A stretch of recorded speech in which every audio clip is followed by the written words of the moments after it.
Story 1. Got reminded of this story by another petty revenge. Many years ago, when I was a college freshman 18-year-old male at the time, my younger brother 12-year-old male at the time would constantly take things from my room. Pretty typical behavior, but I would always tell him to just ask, and I probably wouldn't have a problem with it. However, he was notorious for not returning it and for tearing it up. It was bad when I lived at home, but it got worse after I left for college. I came home for Thanksgiving break and noticed several of my things missing. I went into his room, and there they were. I told little Broseph to stop, and if he wanted something from my room to just call and ask first. I also warned him that if he kept it up, there would be a reaction. When I came home for Christmas, more stuff had gone missing. Since experience is sometimes the best teacher, I decided to reciprocate. While little Broski was still at school, I went into his room and removed all of his clothes and hid them. To be fair, I just stuck them in the hall closet right outside his room. Later that night, around 8:30 or so, he was taking a shower, and then all of a sudden, I heard a, "What the heck? Where are all my clothes?" He comes down to the living room with just a towel, freaking out because he can't find any clothes. I casually mentioned that I had warned him before and I had taken all of his clothes. He starts screaming and freaking out and then turns to my parents to side with him and make me tell him where his clothes were. Unfortunately, my parents were pretty much in stitches and did not rally to his cause. Eventually, I reunited him with both his under and overgarments and warned him that next time he would have to find them on his own if he continued to take my shit. After that, he started asking to use my stuff, and I like to think that I helped save him from a life of degeneracy and misery. He's now an orthopedic surgeon, and I'm pretty proud of him. You're welcome, people of the world. Feel free to mail me my Nobel Peace Prize. Story 2. I've been feeling overwhelmed with my family's constant demands lately, and a recent exchange with my dad left me completely drained. My husband and I had plans to visit him today, and when I confirmed, he hit me with, "Well, I feel like you guys are always putting his needs or his family before your needs and your family. That's not fair." I was stunned. I couldn't believe he said that, considering how much time, energy, and effort I pour into my family. I've always gone above and beyond giving them money when they need it, driving them around, babysitting, house sitting during business trips, attending events, and visiting multiple times a month. And I do it all for free because family. Meanwhile, I'm juggling married life, a full-time job, weekly appointments for my disabilities, and all the other responsibilities of adulthood. I'm stretched thin, but apparently it's never enough. In truth, my husband rarely sees his family. He might get to see them once every 3 or 4 months, if that. The last time we saw his mom was Thanksgiving, and before that, it had been months. Yet we've been to my dad's house multiple times this week alone, and even more in the weeks prior.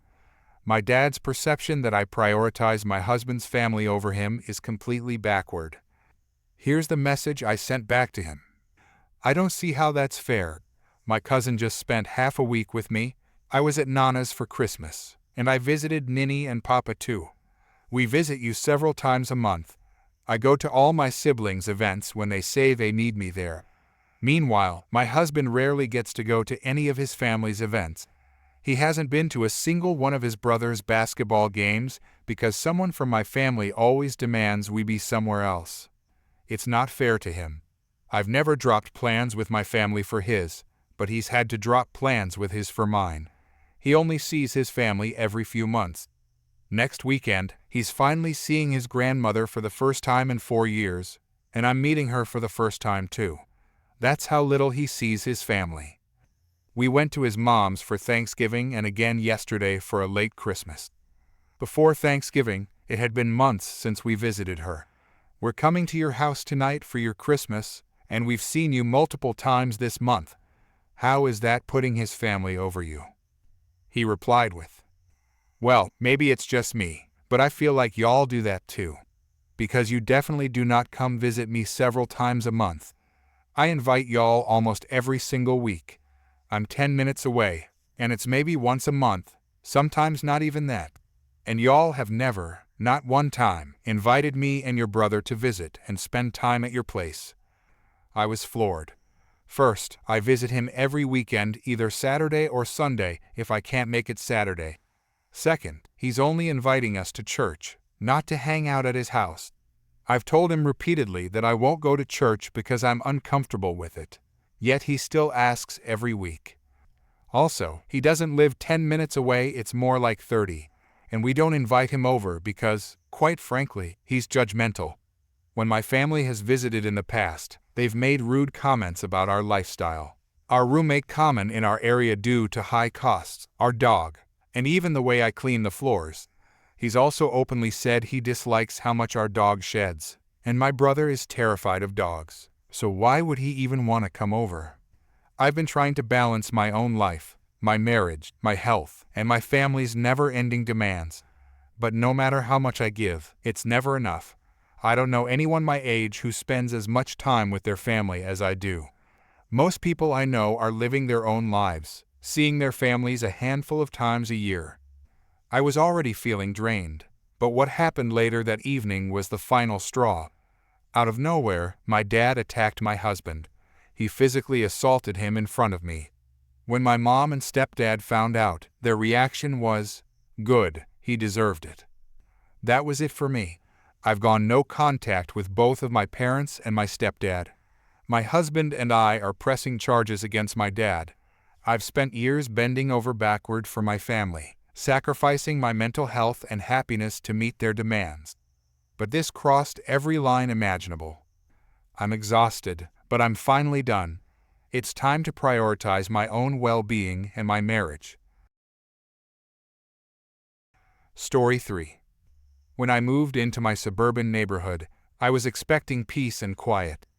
Instead, I walked into a petty dictatorship run by our homeowners association president, Todd.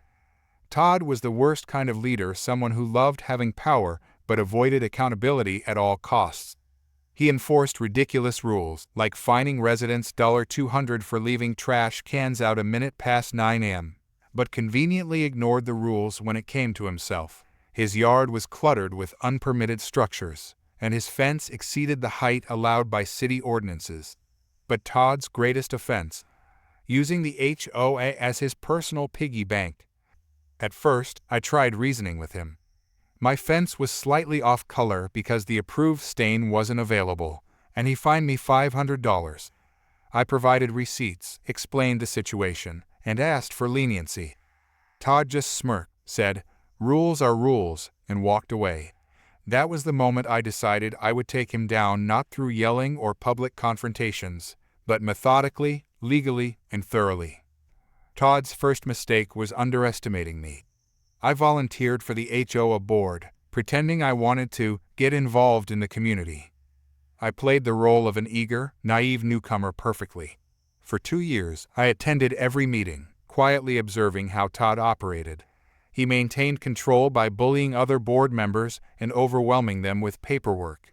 He would push through votes when only his allies were present and conveniently lose paperwork submitted by homeowners who opposed him. I kept my head down, took detailed notes, and waited. My initial plan was to outlast his term as president so I could begin making changes.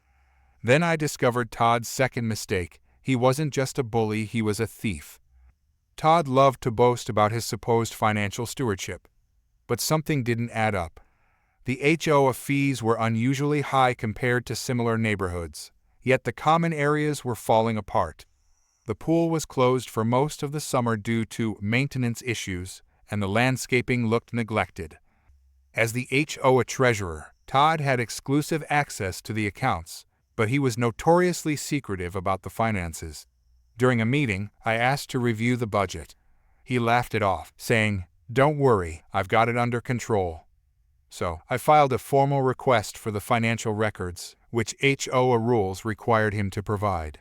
Weeks passed with no response.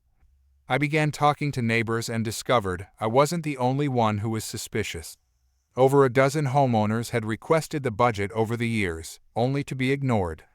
One neighbor believed Todd had used HOA funds to install a patio at his home. while another claimed Todd's family used the community pool during its maintenance closure. Armed with these suspicions, I filed a formal complaint with the board, forcing Todd to provide the records. When Todd finally handed over the financial documents, they were a disaster. Invoices were missing, payments were mislabeled, and some expenses seemed outright fabricated. There was a $15,000 landscaping fee paid to a non-existent company and thousands spent on administrative costs with no explanation.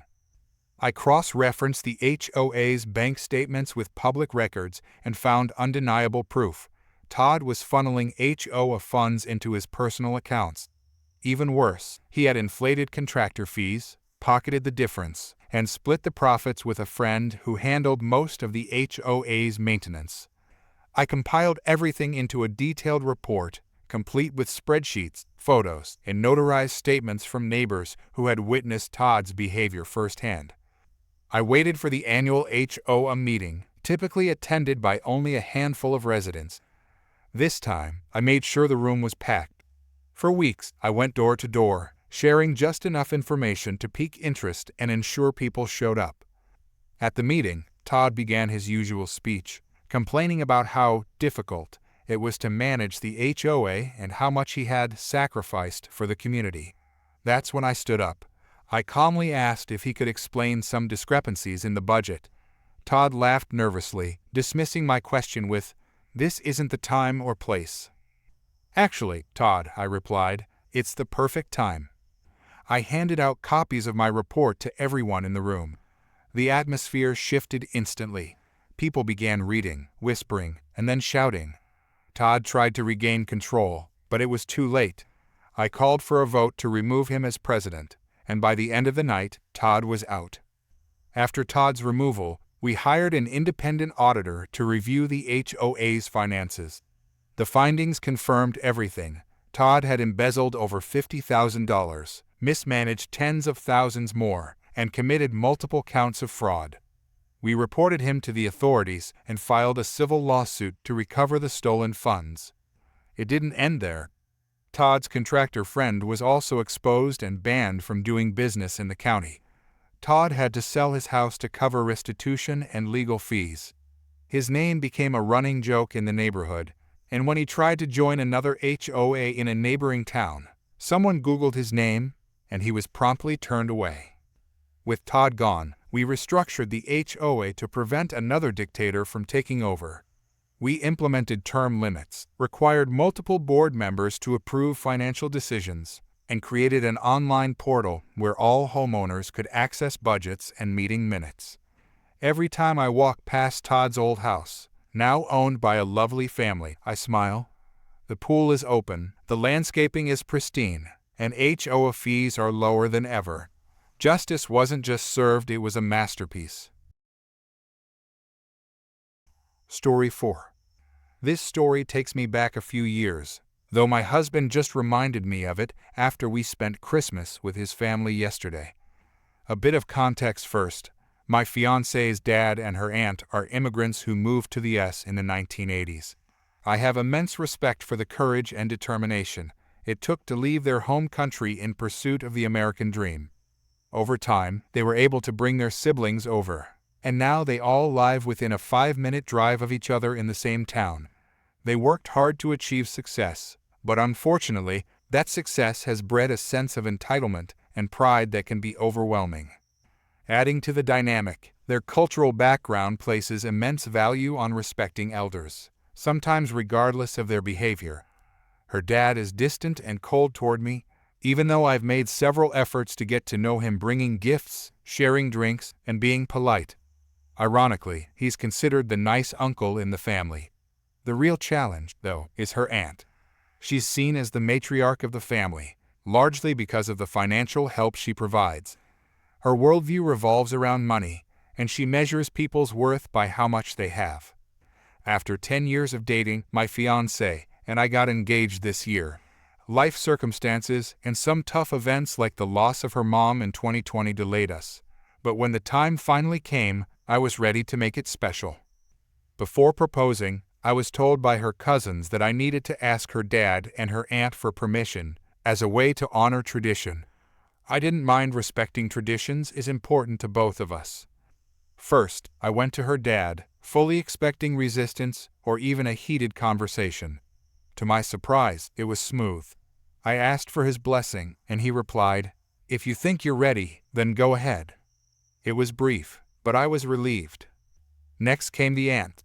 I visited her at her home, prepared for what I thought would be a polite conversation. Instead, I endured 2.5 hours of being berated and insulted. She accused me of being an outsider who was only trying to leech off the family, claimed I brought nothing of value to the table, and even called my fiancé stupid for being with me. She dismissed my career as an education specialist, despite the fact that I'm in the final year of my master's program. The worst part was when she demanded to know if my fiancé and I had a physical relationship, which I respectfully declined to answer, explaining it wasn't her business. She responded with offensive slurs, mocking me and calling in another aunt to join in the ridicule.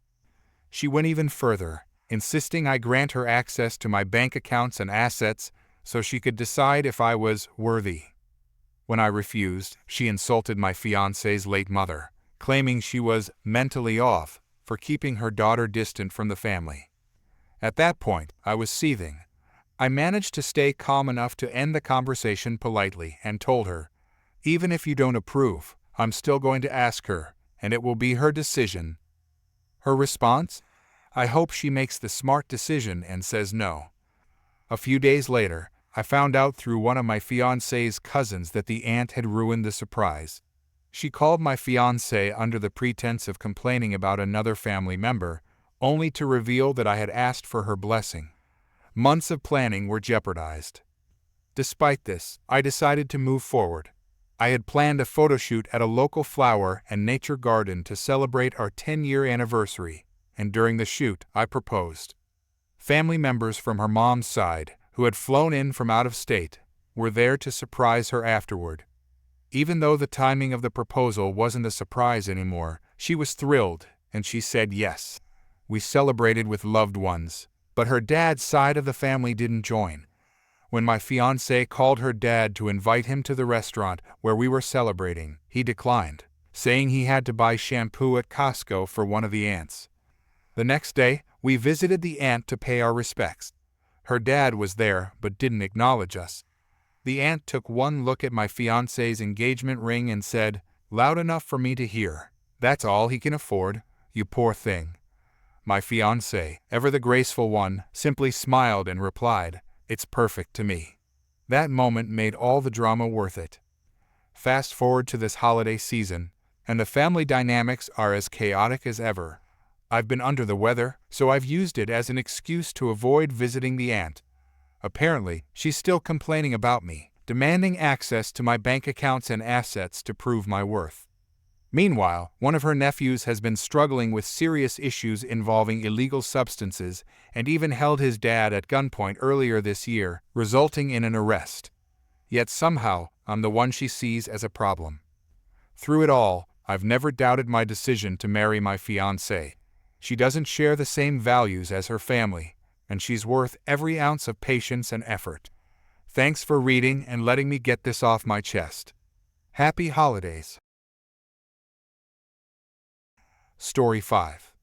This was back in the early 2000s, probably 2003 to 2004 school year. Throughout the entire year, there was a crime wave of people having things stolen out of their locked lockers. Not everyone, but enough that everyone knew someone it happened to. The school's only defense about this was that it was our fault for sharing locker combos with our friends.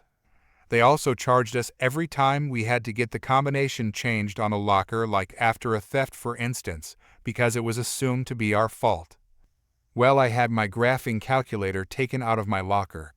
I also never gave out my combination to anyone. Mostly because my friends were jerks and we pulled crap on each other all the time. So I was out $150 for the calculator and another $150 to change the combination, getting a locksmith to change out the lock. This is 2003 money, so it's a bit more than now. To anyone who has ever had to buy a Thai 86 in 23 or 2004, you'll know how much the things cost. Well, my dad was drinking buddies with one of the county detectives. I'll call him Detective Buddy and/or Uncle Buddy. He went in to talk to the school about these string of thefts going on so he could get the security camera for the day my calculator went missing, and got completely brushed off as it was a non-existent problem, and he must have given out his locker combination. The principal told him he would need a warrant to get the camera footage. Then when he got the warrant, the school fought the warrant in court, citing student privacy. Cue the revenge. Detective Buddy shows up at our house with a laptop in a laptop bag. He's like, "Throw this in your locker and tell everyone you know about your brand new laptop." Okay, sure, Uncle Buddy. 3 days later, I show up at my locker between classes and the laptop is gone. The bag to nowhere to be seen, as is a 24-ounce bottle of Coke and possibly some pens. I take my phone out and text him that the laptop got taken. "Stand by for the crap show. Oh, and you reported the theft to the police, FYI," he replies back. "Okay," I replied, confused. I got about the rest of my day and I don't hear anything back. The following morning, Detective Buddy comes to the school with 3 uniformed officers and pulls a student, Dave, out of class, as well as his mom, who works in the front office. The principal is pissed. I don't actually hear the cops, but the principal is angry to no end that he had the audacity to accuse them of theft, and he couldn't just take them out of his school act. Well, turns out there was a tracker in the laptop bag and Uncle Buddy got a warrant to search a particular house. The laptop had a value of over $1,000, making it a felony. The next afternoon, he set up a tent with a table just outside of school grounds. He also had a banner across the top: "If you have had something stolen from your locker, see me." By the next morning, Dave and his mom made the paper. Apparently, Dave allegedly used his mom's login information to get onto the school network and get the locker combinations for basically everyone. Then he just opened random lockers looking for valuables to steal, if he didn't get info of a specific locker to steal from. When he set up the stand to get more people reporting thefts, he racked up an astounding number of charges. Each locker counted as a separate misdemeanor unless the stolen object was worth more than $1,000, in which case it was a felony. In less than a week, Uncle Buddy opened and broke an investigation, and they charged Dave and his mom with 9 felonies and 35 misdemeanor charges. When I finally got the story from Buddy, he explained what the situation was. He had me stash a brand new laptop that had a GPS tracking unit stuck in it in my locker, then get it stolen deliberately, and then he got a warrant to search the property it had been taken to. Now, the fun thing to stress is that the laptop was over $1,000 worth, pushing the theft from a misdemeanor and felony level. There were also another 8 felony charges, stuff like jewelry that was stolen from other people's locker and recovered. So any of the locker break-ins that amounted to over $1,000 stolen was a felony charge, and less than $1,000 was a misdemeanor charge. Cool thing was that because the calculator and the laptop were separate days, and the combination changed between the days, he caught a felony and a misdemeanor charge off me alone. The 9 felony thefts ended up in the $12,000 range total, and the 35 misdemeanor charges were somewhere in the range of $3,000 total in value. Now that's an awful lot of stuff stolen, but I need to stress that this is only what was proven stolen. Like, this is what they caught him with in his possession that they could trace back to someone. They also didn't let them plead to anything. It was Pottingville's highest profile crime in years, and without a doubt one of the worst crime sprees the county had seen in decades. Next up on the revenge, everyone who had been charged $150 to get their locker combinations changed sued the school district in a class action lawsuit. The justification was that the school did nothing to investigate the 44 proven and more than likely 200-plus cases of locker theft, and then charged money to get the locker combinations changed. There were 218 people in the class, and in total everyone got $85 after attorney's fees. The principal also lost his job for being a bonehead and not bothering to attempt to deal with the massive problem that was reported to him going on at the school. The fun thing I need to point out is that the school brought in a locksmith to change out the locks. That's why they justified charging $150. Well, the school already paid the $150 a locker, but they also had to return $100 per locker, meaning that they were out $2,800 plus their legal fees for that class action suit. Next comes the criminal trial and the fallout. The prosecutor's deal was 10 years in prison, 5 in juvie, and 5 in adult prison for Dave and 15 for Dave's mom. Well, they refused that deal and it went to trial. Dave got 1 year prison for each felony, the state minimum, and 1 month probation for each misdemeanor, so 9 years plus 35 months of probation. His mom received 18 years of jail and 6 years probation. Having attended much of the best parts of the trial, I will say this.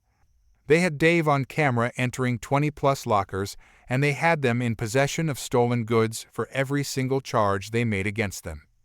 The judge was also not amused that there were likely other reported crimes that they got away with because they couldn't prove it or they weren't reported.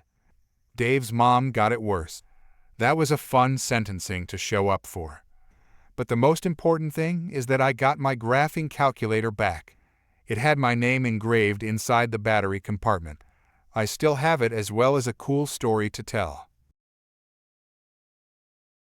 Story 6.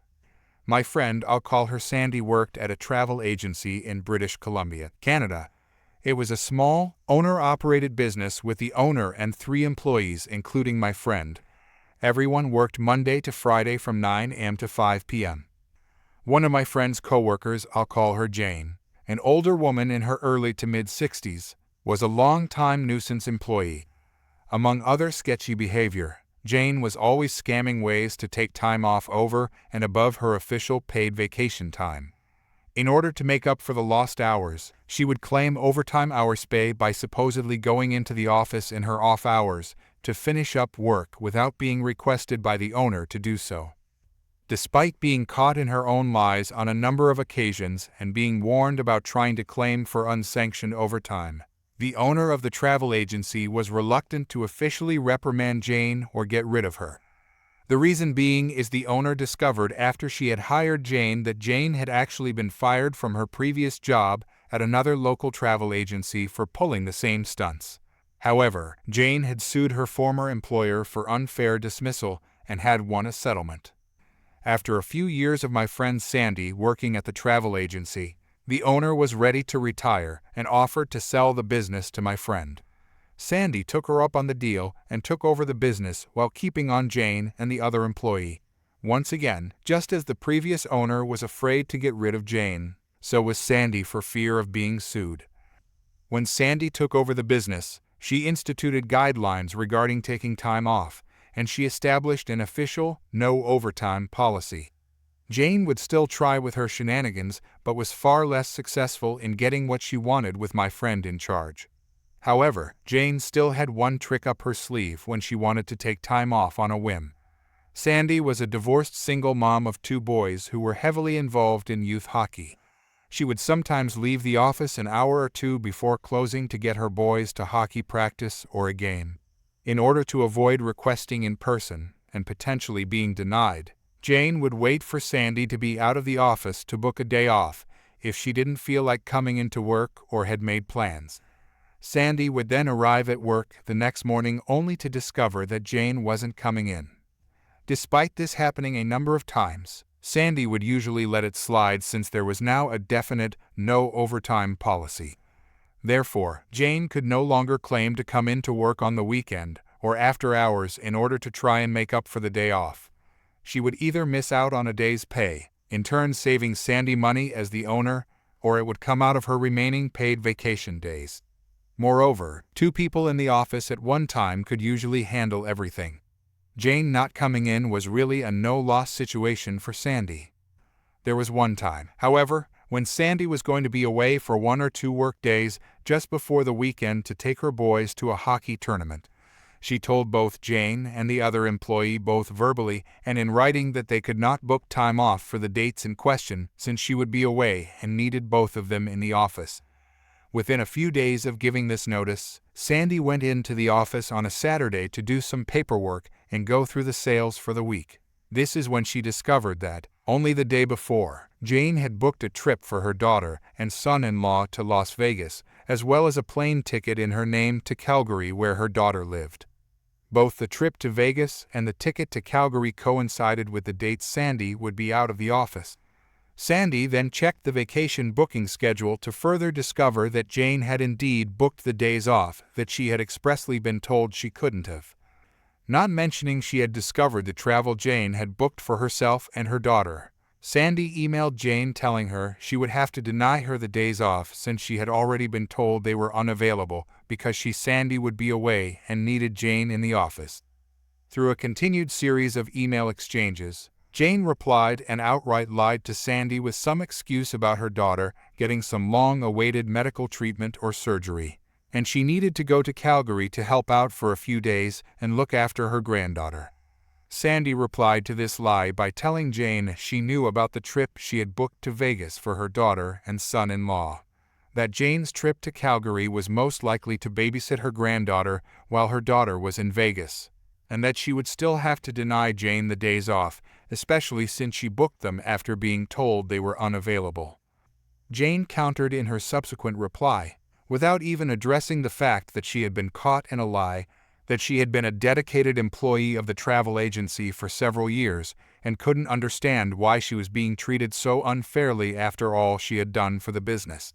She then wrote that since she wasn't being treated as a valued employee, she had no choice but to retire and was giving her 2 weeks' notice. Despite Jane's threat, Sandy replied that she would still be unable to grant her the days off and left it at that without making any mention of Jane's threat to quit retire. Sandy then contacted her accountant, who also acted as her de facto business advisor, and explained what had happened with Jane. Also aware of Jane's previous shenanigans, Sandy's accountant told her that this was the outcome she had been looking for with Jane, and she had it all in writing. He told her that Jane had essentially retired, and all Sandy needed to do was honor Jane's desire to do so. Let her finish out her 2 weeks, or pay her 2 weeks' wages in lieu with no further severance pay legally required since she hadn't been fired. The following Monday, Sandy went into the office early accompanied by her longtime boyfriend to act as a witness. She put Jane's belongings from her desk into a box and took the things that were property of the business. Since Jane was old school and had resisted inputting client information in the computer database, this also included a small box filled with index cards which had client phone numbers, addresses, credit card information, and other personal information noted on them. In the meantime, the other employee had arrived for work, and they all waited for Jane to show up. Jane arrived just before 9 o'clock acting as though nothing had happened and greeted everyone with a good morning as she walked through the door.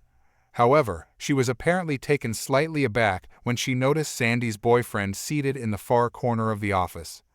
At this point, Jane was midway to her desk when Sandy informed her that there was no need to go any further and that she had accepted Jane's notification of retirement. She then handed Jane a check compensating her for the hours she had worked in the current pay period, as well as 2 weeks' wages in lieu of Jane finishing out her final 2 weeks before her retirement. Jane was dumbfounded and went into panic mode. "But I didn't retire. I'm not ready to retire." Sandy responded that indeed she had retired, given her notice, and had proof of it in writing. All Jane could do was continue repeating, "But I didn't retire. I'm not ready to retire," while unsuccessfully attempting to get the support of the other employee who refused to come to her defense. Sandy then pointed to the box containing Jane's belongings, wished her a happy retirement, and told her to leave the office. Jane quickly rifled through the box and noticed that the small box containing the index cards with client information was not there. She insisted that Sandy return it to her, which Sandy refused to do, explaining that it was property of the business, contained personal client information, and that she would be in violation of Canadian privacy laws if she were to let Jane take it. Jane's shock had now turned to obstinance, and she refused to leave without the box. Both the other employee and Sandy's boyfriend had started to get involved, repeatedly telling Jane to just leave. Sandy then informed Jane that if she didn't leave, they would have to call the RCMP Canadian Police, at which point Sandy's boyfriend dialed 911 to inform the dispatcher of a disgruntled former employee at Zai's travel agency who was refusing to leave the premises. Within a few minutes, 2 police officers arrived, and Jane immediately ran to the door ranting about being fired and about the missing box of client info. In order to de-escalate the situation, one police officer told Jane to come outside and explain to him her side of the story. The other officer remained in the office to hear Sandy's side of the story, agreeing that Jane was not legally entitled to the box of client info. The other officer then re-entered the business and told Jane to wait outside. He said that Jane was insisting that Sandy was holding on to her personal belongings, namely a box of important information.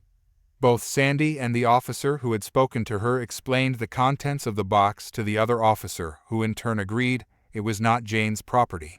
The police officers then picked up the larger box of Jane's personal belongings, took it outside to Jane, and told her she needed to go home.